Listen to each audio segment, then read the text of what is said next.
Got ourselves Altis over on the team one with Bocce in the back. We got a Supreme Kai. We got Wolfie in the back as well as Supreme Kai as well as Zekala. And Zekala is going to be up first, changing the Mogs a little versus Reverence, and Reverence is going to set themselves up with a gateway portal and just saying out on the team one side. Zekala making sure to get a Hunter's Mark in. If Zekala watched that last duel, then they would be aware that Reverence got himself quite a bit of damn as a Demonology Warlock.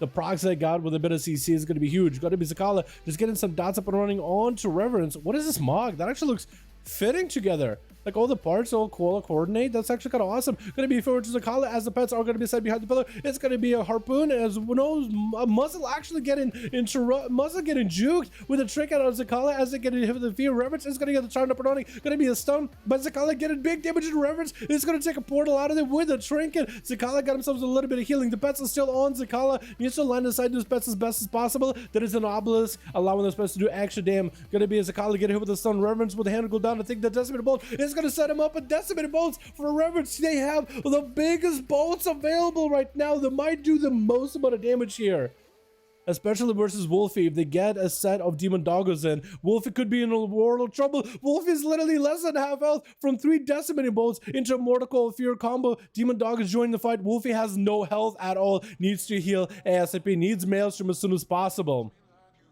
What happened there was Reverence got themselves a Decimated Bolt as the Hunter was about to die. The Hunter was in the execute, so Decimated Bolt did the most amount of damage, just more damage to lower the target's health, so I think it had a really high damage increase. The harder Decimated Bolt hits, the harder whatever the ability you will shoot out afterwards that empowers it hits. So those Demon Bolts were doing almost 200% more damage. Big Decimated Bolts to the Wolfie, but he's got massive Wind Fury to turn it around and does land the kill there.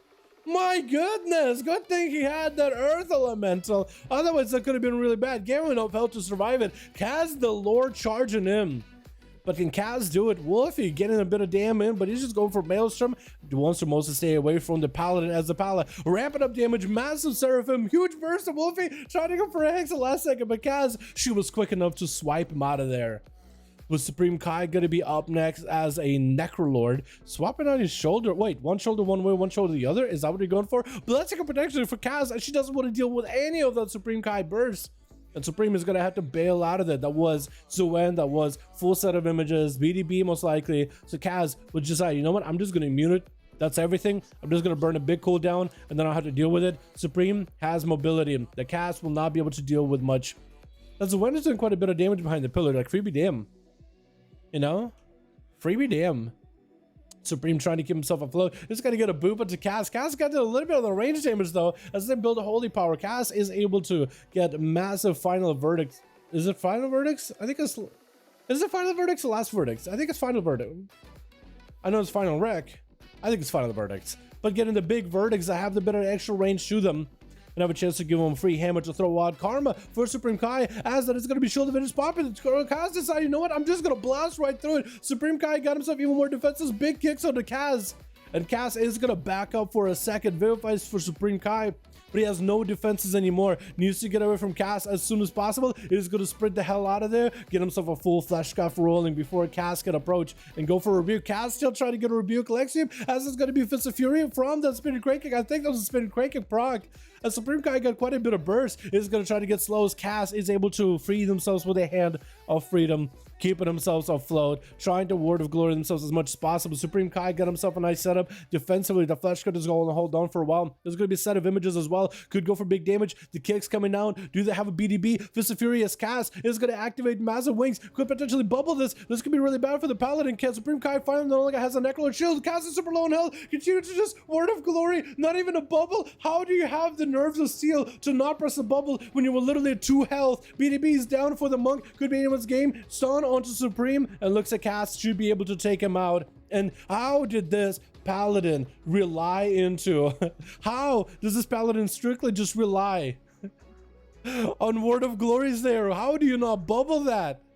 Nerves of steel on that one. As Altis got themselves a slappy hand. Kaz tried to see if he could get away, but she just used her big immunity, her big all-out card. Does have a Warlock Hellstone from the Warlock down.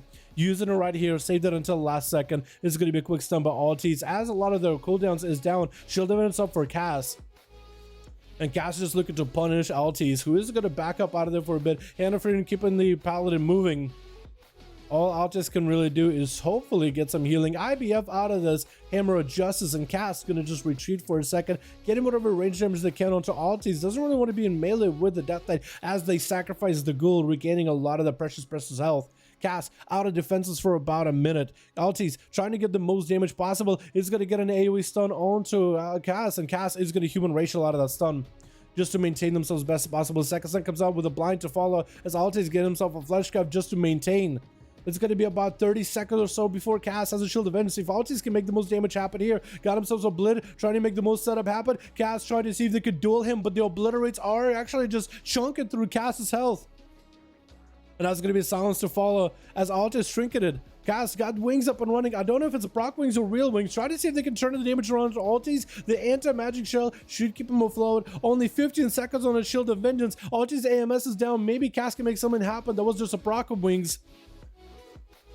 And Altis is just trying to see if the Obliterates and Frost Strikes will be enough. With Remorseless Winter, if any of it will be enough. Trying to get himself more resources. Will this be enough? Got himself Songaroo open before they were able to get a Pillar of Frost. It will not be enough as Cass does get a Shield of Vengeance. Seraphim and wants to go for big wings proc. Altis, do you have anything to live this? Death Strikes need to come out. Not enough runic power, and Cass is able to slam him down.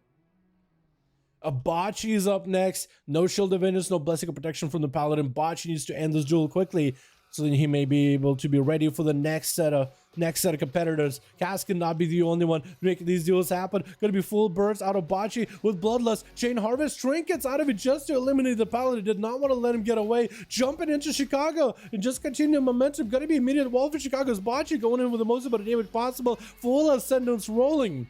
As Ghost was joined for Chicago. No Ascendance for Chicago this time around. Earth Elemental joins the fight. I think the Earth Elemental is Bocce's, so it's going to be a defensive for them. Chicago's super low in health, but with the Ghost Roll playstyle they're going for, I think the Elemental build, they do have a lot of Maelstrom building.